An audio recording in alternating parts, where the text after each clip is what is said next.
Hello everyone, स्वागत है आप सबका दृष्टि फाउंडेशन की लॉ क्लासेस में। उम्मीद है आप सब ठीक होंगे। मैं एडवोकेट दृष्टि आप सबका स्वागत करती हूँ।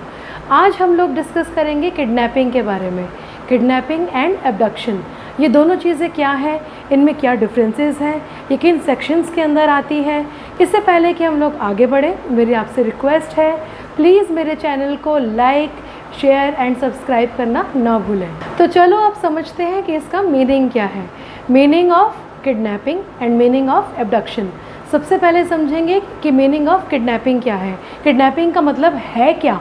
किडनैपिंग ये कहता है कि किसी को कन्फाइन करना उसकी विल के अगेंस्ट, वो किडनैपिंग कहलाती है। अब किडनैपिंग किसी भी वजह से हो सकती है, या तो किसी को किडनैप करके, किसी को कन्फाइन करके उसे पैसे की डिमांड की जाए, है जिसको पूरा करवाया जाए इल्लीगल तरीके से, तो वो किडनैपिंग के अंदर आता है। अब आता है एब्डक्शन। एब्डक्शन का मतलब ये हुआ कि एक ऐसा एक्शन, किसी को कन्विंस कर लेना या किसी को फोर्स करना कि आप मेरे साथ चलो, अब वो एब्डक्शन कहलाती है। इसके अंदर भी विल नहीं है। अब इन दोनों चीज़ों के अंदर आता है कि ये किस में आता है, ये आता है क्रिमिनल लॉ के अंदर, ये सिविल केस में नहीं आता। किडनैपिंग और एब्डक्शन ये दोनों ही क्रिमिनल लॉ के अंदर आती हैं। अब इससे आगे हम लोग समझेंगे कि इसके अंदर और क्या क्या चीज़ें आ सकती हैं। मीनिंग के बाद आता है एलिमेंट्स। एलिमेंट्स का मतलब हुआ कि ऐसी कौन सी चीज़ें हैं जो किडनैपिंग को क्राइम बनाती हैं या उसको किडनैपिंग कहा जाता है। तो पहली चीज़ ऐसी आती है किसी को फोर्सफुली सीज़ करना। सीज़ का मतलब हुआ किसी को बंदी बना के रखना, किसी को कैप्चर करके रखना, या फिर उसका कांटेक्ट बाहरी दुनिया से ख़त्म कर देना जिससे कि वो किसी से बात ना कर सके और सिर्फ उसी आदमी के कंट्रोल में रहे जिसने उसको किडनैप किया है। तो फोर्सफुल सीजिंग। सेकंड पॉइंट आता है किसी आदमी को अपनी मर्ज़ी के अनुसार एक जगह से दूसरी जगह लेके जाना। मतलब वो तो पहले ही किडनैप हुआ है, उसकी अपनी मर्ज़ी तो चल ही नहीं रही, तो एक आदमी जिसने उसको किडनैप किया है, फोर्सफुली सीज़ किया है, वही आदमी उसको एक जगह से दूसरी जगह ट्रैवल करवा रहा है जिस आदमी को किडनैप किया है उसकी मर्ज़ी के बगैर। तीसरा पॉइंट आता है कि एक इंटेंशन हुई फोर्स करना, या तो विक्टिम को या फिर उससे रिलेटेड लोगों को। अब वो जो रिलेटेड लोग हैं वो गार्जियन भी हो सकते हैं। अब पहला जो पॉइंट आता है वो है विक्टिम को।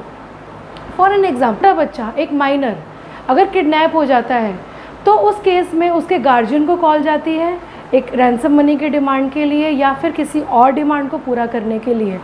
तो जब वो डिमांड के लिए कॉल जाती है वहाँ पर, तो या तो पैसे मांगे जाते हैं या फिर डिमांड की जाती है कि आप मेरी ये डिमांड पूरी कर दीजिए।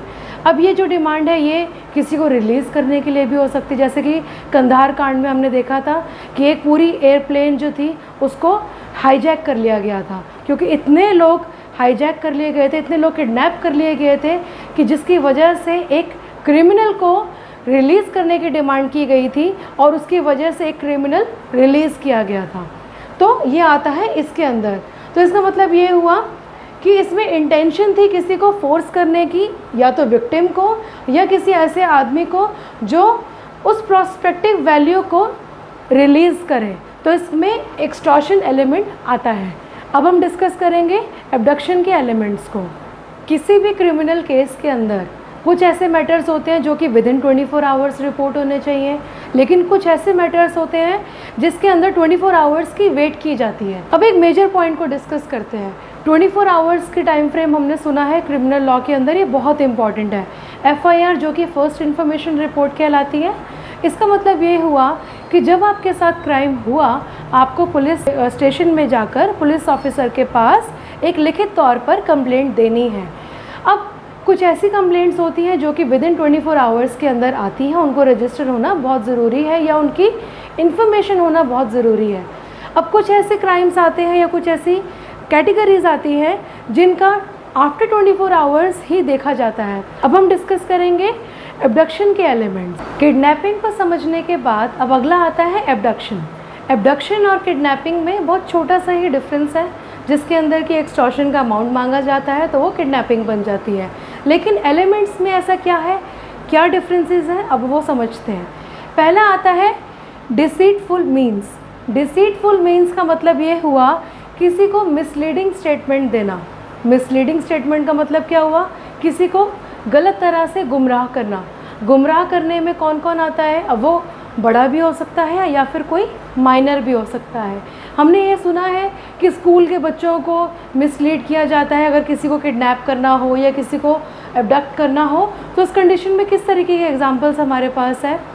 कोई उनके पास आया जिसकी इंटेंशन ख़राब थी, बच्चे के पास आया, आपके पेरेंट्स जो हैं या आपके फादर हैं उनका एक्सीडेंट हो गया है, तो उन्होंने मुझे भेजा है आप मेरे साथ चलो।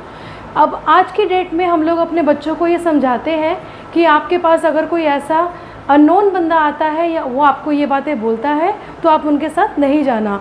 उसकी अवेयरनेस हमने क्रिएट की है just because of these two things, kidnapping को अवॉइड करने के लिए और एब्डक्शन को अवॉइड करने के लिए। अब आता है दूसरा example, by using force. Abduction जो है वो मिसलीडिंग स्टेटमेंट से भी हो सकती है या फिर किसी के ऊपर फोर्स करने की वजह से भी हो सकती है। ये एलिमेंट था एब्डक्शन का। अब इसके बाद हम लोग समझेंगे कि टाइप्स क्या है किडनैपिंग के और एब्डक्शन के।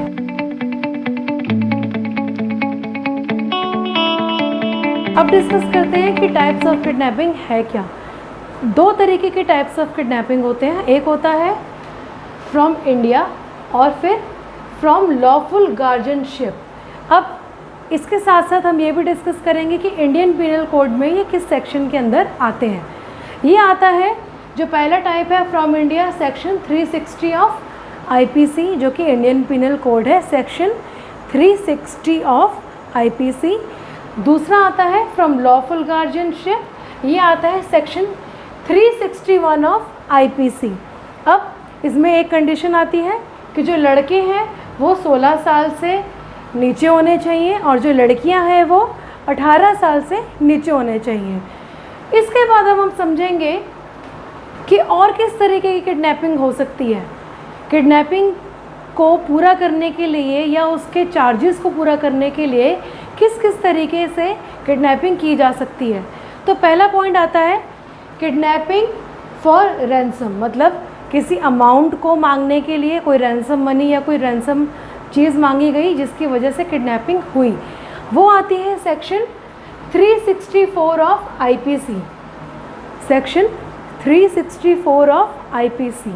अभी हमने समझा था सेक्शन 360, सेक्शन 361।